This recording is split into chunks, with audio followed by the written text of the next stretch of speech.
On poursuit notre série de la semaine, direction le château de la Motte-Tilly dans l'Aube. Hier soir, nous avons découvert les pièces de ce château entièrement restauré. Maintenant, nous allons nous promener dans les magnifiques jardins à la française. Tiffaine Leroux et Brice Vachon. Bonjour, nous sommes arrivés au château de la Motte-Tilly. Figurez-vous que certains passent sans le voir et d'autres n'osent même pas franchir ses grilles. Alors moi je dis halte. Le château de la Motte-Tilly est un monument national qui se visite toute l'année. C'est même le seul monument national de l'Aube. Cette semaine, avec David et Brice, nous rencontrerons le guide ainsi que tous les acteurs du site, des jardins, au village, en passant par ce fameux miroir.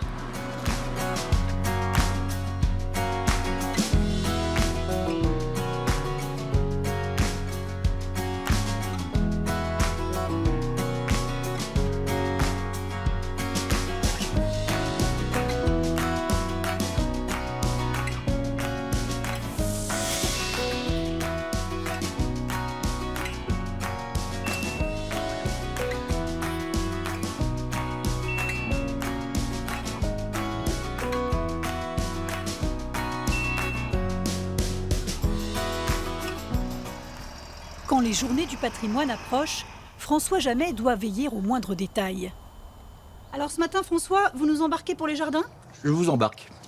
C'est parti. Allons-y.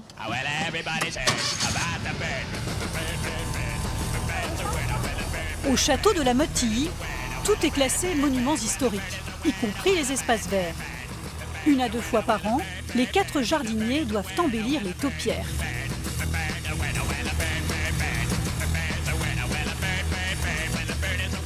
On faisait ça à l'ancienne, c'est-à-dire à la cisaille à main, il n'y a pas si longtemps que ça. Et donc depuis 4 ans, on s'est équipé sur les taillés électriques. Du coup, c'est un peu plus facile. C'est plus facile, c'est plus rapide, beaucoup plus rapide. Déjà, il ne faut pas avoir peur, D'accord. ça fait comme dans les films d'horreur, là, ça. Eh ben, on caresse toujours. On revient toujours aux anciennes tailles, justement, pour essayer d'être effleurer. au plus droit. Oui. Effleurer, voilà. Et d'être, de pas rentrer trop dedans pour éviter de faire des trous. De les maintenir à la même épaisseur, à la même taille et les pointes dans les alignements. Il y a déjà 30 ans, des ifs ont remplacé les buis, ce qui a permis d'éviter la maladie de la pyrale.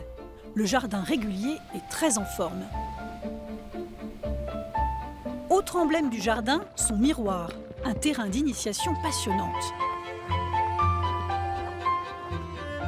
Alors jeunes gens, bonjour, je m'appelle Emmanuel, je suis animateur du patrimoine ici au château de la Motte-Tilly et nous allons faire une petite activité liée à la nature et notamment à la pêche et à la découverte du milieu aquatique.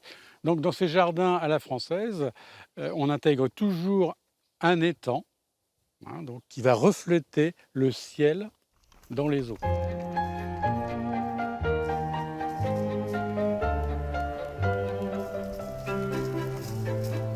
Avant d'apprendre à pêcher, on observe des invertébrés qui vont nourrir les poissons. On a aussi ici un crustacé d'eau douce qu'on appelle une neppe. Regardez le petit appendice, là, la tige qu'elle a C'est pour se repérer? à la queue. Non, c'est pour respirer.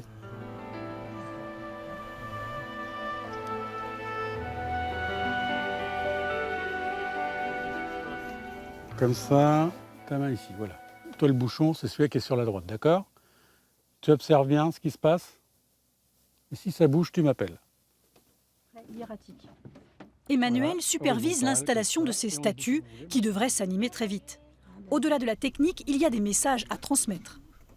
Il est important de transmettre aux jeunes générations, c'est justement ce goût pour les activités liées à l'environnement, à la nature et à l'eau en particulier ici, pour les sensibiliser sur le devenir de nos rivières, de nos étangs et autres lacs, voire des mers et des océans. On en parle beaucoup, on parle beaucoup d'environnement aujourd'hui, mais qu'est-ce que l'on fait réellement, concrètement comme action? Moi, je m'interroge assez fortement, puisque ça fait quand même 30 à 40 ans que je suis au bord des eaux et je m'aperçois bien que différentes espèces disparaissent et se raréfient en tout cas. En parlant de la déforestation en Amazonie, ce qui est très important et ce qui est vital pour nous évidemment, on évite de parler des choses qui sont nettement plus proches de nous.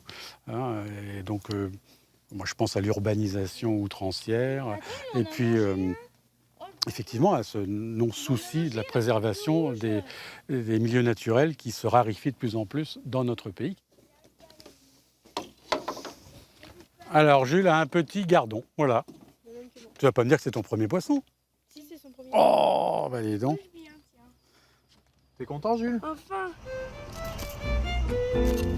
À quelques centaines de mètres du miroir, nous retrouvons François, le chef jardinier. Le parc de la Motte-Tilly abrite une autre curiosité. Je vais vous présenter quelques tilleuls intéressants. Les plus originaux. Oui. C'est bien d'être grand. Du coup, voilà, donc ça c'est un spécimen.